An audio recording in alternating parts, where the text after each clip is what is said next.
If you're thinking about investing in rental properties in Nigeria, you probably ask yourself, should I go for short-term rentals like Airbnbs, or should I stick to traditional long-term rentals? Well, both have their pros and both also have their cons. But which one makes more money in Nigeria? In this video, I would be explaining so that you can make an informed decision.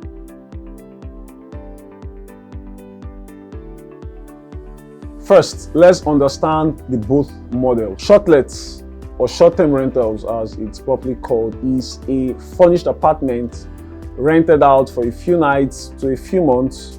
It's commonly listed on platforms like Airbnb, Vrbo, and Bookings.com. Think of it like an alternative to hotels. On the other hand, a long-term rental means leasing a property up to a year and even up to several years, usually to a single tenant.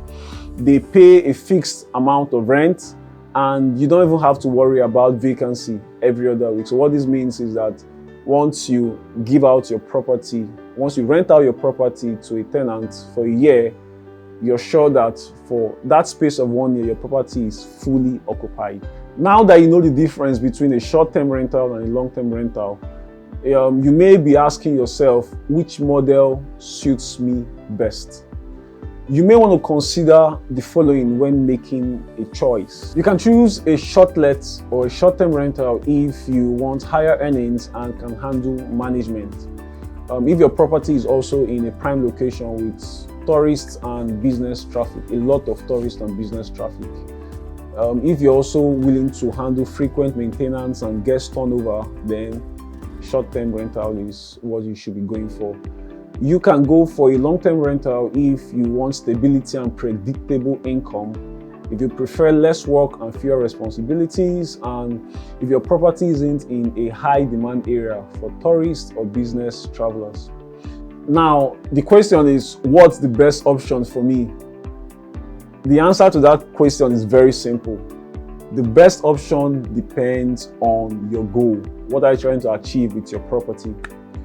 So, based on everything I have said, you can use it to make an informed decision as to whether you should list your property as a short-term rental or as a long-term rental. So which one would you choose? Are you team shortlet or are you team long-term rental? Let me know in the comment section and let me know what your thoughts are about this. Thank you very much. Also, don't forget to like this video, subscribe for more real estate and especially short-term rental tips and insights. Hit the bell so that you don't miss out on my next video and so you're just kept in the loop of what's happening in the short-term rental industry space. Thank you very much. Catch you on the next one.